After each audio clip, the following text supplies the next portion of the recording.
আজি মই ইয়াৰ গণেশগুৰি থকা মটৰ গেৰেজত আহিছোঁ মোৰ স্কুটিখনৰ অকণমান মডিফিকেশ্যন কৰিবৰ কাৰণে। ইয়াত লেডিজ ফুটেজ লগাই আছোঁ আৰু এইপিনে আপোনাৰ টপ ৰেকটো লগাই আছোঁ।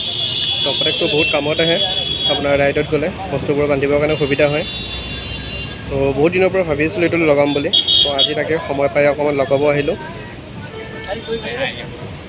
বাকী আপোনাক বৰ্তমান লগাই আছে তেখেতসকলে, লগোৱা হোৱা নাই। বাকী লগোৱা হোৱাৰ পিছত ফুল দেখাই আছোঁ, দেখাত কেনেকুৱা হ'ব।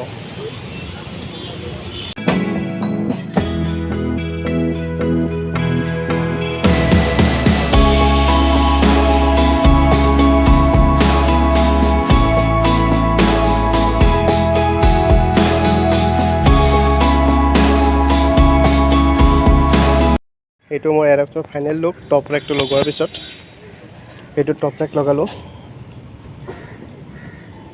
মই আপোনালোকক দামটো কৈ আছোঁ। এইখনৰ দাম ল'লে আপোনাৰ প্ৰায় 2600 টকা।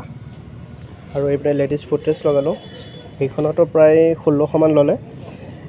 এইটো লগালোঁ অকল টপ ৰেক আৰু লেডিজ ফুটৰেষ্ট, এই দুয়োটা লগাই মেলি চাৰ্জ ল'ল মোৰ টোটেল 4500 টকা। আৰু বস্তুখিনি লগোৱা ঠিকেই হৈছে, পূৰা মজবুত হৈছে।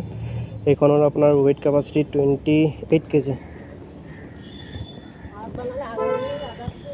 28 কেজিলৈকে এইখনে ৰাখিব পাৰিব। বাকী দেখাত লুকচটো ধুনীয়াই হৈছে, চাওক আপোনালোকে।